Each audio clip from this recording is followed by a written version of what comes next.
Por que o setor automotivo nunca enfrenta crises para ele mesmo? Ou se enfrenta porque a indústria do automóvel nunca vai parar de ofertar carros? Meu nome é Renan Loureiro, tenho 17 anos no mercado de automóveis e quero compartilhar sobre economia e finanças com você nesse setor. Tendo resolvido trocar de carro, você passa a acompanhar mais de perto as notícias do setor automotivo. Pesquisa sobre qual modelo seria o seu carro substituto, então você se depara com preços muito elevados e fora da realidade do nosso país. Você começa a buscar informações e justificativas para o elevado valor dos carros aqui no Brasil. Então você encontra sites, blogs, reportagens criticando de forma enfática o tal lucro Brasil e a exploração que o pobre coitado do brasileiro sofre com a indústria automotiva e do seu maior sócio, que é o governo federal. Mesmo assim, não se tem informações que indicassem o motivo dos altos preços dos carros aqui no Brasil. Por isso eu resolvi fazer um estudo do setor automotivo e tentar de alguma forma apresentar dados que possam esclarecer o motivo pelo qual os preços praticados aqui no nosso país são tão elevados. Veja, portanto, a estrutura e o grau de concentração do mercado automotivo, bem como as barreiras para a entrada de concorrentes nesse setor aqui no país, os comportamentos das montadoras e dos consumidores, assim como o protecionismo praticado pelo governo. Falando do índice de estrutura de mercado, o produto de interesse da nossa reflexão aqui é o veículo, é o carro. Por isso, vamos tratá-lo como um produto homogêneo, produzido, montado ou até mesmo importado pelas indústrias que compõem o setor automotivo. Essas indústrias se apresentam em um número relativamente pequeno, tanto é que uma das principais queixas que percebo nos fóruns é a baixa concorrência. Por esse motivo, quero classificar a estrutura de mercado do setor automotivo como oligopólio. Mas afinal de contas, o que é o oligopólio? O oligopólio é uma estrutura de mercado na qual poucas firmas ofertam produtos que possam ou não ser diferenciados. Considerando o carro um produto homogêneo, nós percebemos que o mercado consumidor, ou pessoas que estão mais propensas a comprarem carros, é muito maior em relação ao número de empresas que ofertam veículos no mercado. Ou seja, poucas empresas, poucas montadoras são responsáveis por abastecer esse mercado. Então, como aumentar o número de empresas ofertantes de automóveis e, com isso, aumentar a concorrência do setor automotivo? Só que no caso da indústria automotiva, essa não é uma questão muito simples, porque envolve diversas barreiras de entrada, como por exemplo, patentes tecnológicas necessárias para a produção, escassez de mão de obra qualificada, negociações sindicais, altos investimentos da produção, longo tempo para instalação de planta produtiva, licenças governamentais, altos custos com marketing, elevada carga tributária e, consequentemente, o longo tempo de maturação desse negócio. Mas é aí que surgem algumas perguntas. Se existem poucas empresas, elas não deveriam concorrer entre si? Em um primeiro momento, eu até poderia dizer que sim, mas a resposta para essa pergunta é depende muito. Refletindo sobre isso, percebe-se que existe uma limitação da capacidade produtiva individual, ou seja, essa é muito menor do que a capacidade que o mercado tem de absorver essa produção. Em outras palavras, a demanda total do mercado é muito maior que a capacidade de produção das montadoras instaladas aqui no país. É por isso que ela não venderá mais se concorrer por preços, pois a sua capacidade produtiva já é bem dimensionada para o nível de oferta que ela deseja alcançar. É certo que atualmente a demanda é bem maior do que a oferta. Existem muitos modelos com prazo de entrega superior a 60 dias. Só que, no entanto, ofertar mais significa aumentar o investimento, contratar mais funcionários e aumentar os custos de produção, o que pode não ser interessante para as montadoras. Mas por acaso você já teve a sensação de que os carros de uma categoria possuem, na maior parte das vezes, o mesmo conjunto de equipamento, as mesmas especificações e preços muito semelhantes? E isso independentemente da marca. Então, na busca pela troca de um carro novo, eu sempre tinha essa sensação e acabei chegando a uma conclusão de que não se trata apenas de uma sensação. Isso é realmente algo que ocorre. Então, o que observamos é que as montadoras do setor automotivo, elas cooperam entre si de forma a maximizar os seus lucros. Mas é óbvio que elas possuem um comportamento parecido com um cartel, atuam de forma bem coordenada, precificando os seus produtos em valores muito acima do que seriam caso não houvesse algum tipo de cooperação. Mas eu não quero afirmar aqui que existe de fato um cartel formado pelas montadoras. Na verdade, eu nem acredito que isso ocorra.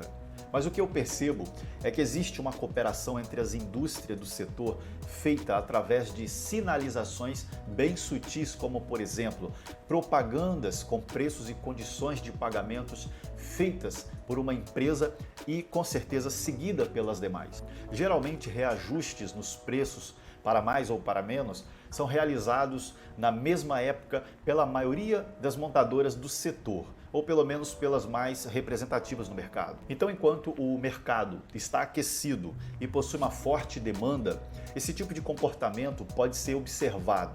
No entanto, a cooperação entre as firmas ou montadoras acabam terminando nos momentos de crises, quando elas se tornam rivais na busca por clientes. Mas afinal de contas, já que existem poucas empresas ou montadoras, qual é o grau de concentração do mercado de automóveis? O mercado de automóveis é muito concentrado. Basta você ver a lista de participação de mercado das 20 maiores marcas de veículos por emplacamento de carros em 2020 até o dia de hoje. Percebe-se claramente que o mercado é muito concentrado, porque 25% das empresas acabam dominando uma fatia de mais de 80% do mercado. E quanto mais concentrado for esse mercado, maior é a possibilidade de coordenação e a cooperação entre as montadoras, sendo de forma maior a margem de lucro das empresas. Então quer dizer que o preço dos automóveis é alto porque o mercado é concentrado? Bem, podemos dizer que esse é um dos principais motivos. Mas além desses motivos, nós podemos citar outros, como por exemplo, o comportamento irracional do consumidor que possui grande sensibilidade a certas propagandas ou financiamentos a perder de vista e a sensação do status de ter sempre um carro novo na garagem a cada ano ou o péssimo transporte público que abastece a cidade. Então, falando do comportamento irracional do consumidor, vocês já perceberam a grande quantidade de carros do tipo 4x4 que circulam nas grandes cidades? São muitos. A explicação para isso é bem simples. Acontece que se o tipo de carro da moda é picape, um grande grupo de consumidores vão estar dispostos a fazer de tudo para comprar uma picape, mesmo que não tenha necessidade de rodar em estradas de barro, ou que não precise carregar nada na caçamba e o principal uso do veículo seja para passear na cidade, ir ao trabalho e levar as crianças ao colégio. Isso pode ser considerado uma compra irracional, por exemplo.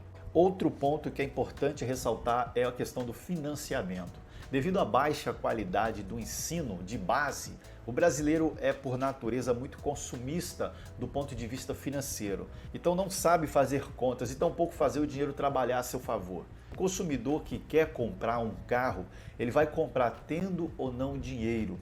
Isso se torna muito caro para um carro popular que ao final do pagamento já vai estar muito depreciado. Talvez você já tenha percebido também a compra pelo status. Carro não deveria ser sinônimo de status. Carros foram feitos para servir de meio de transporte.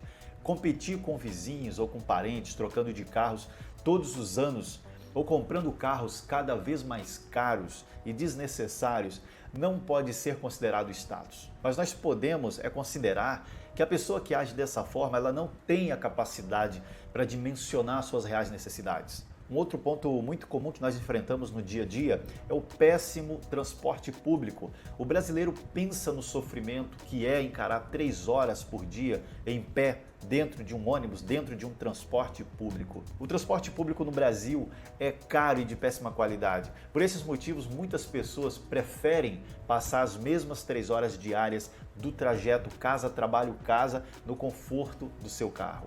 Então quer dizer que uma vez que o mercado automotivo é uma estrutura oligopolizada, existem barreiras para a entrada. O mercado é concentrado sim, a economia está indo muito bem, o crédito com certeza é muito farto e os consumidores são irracionais. Então as chances dos preços dos veículos baixarem com certeza serão nulas. Então quando o governo age de forma protecionista, é utopia pensar que os preços possam baixar.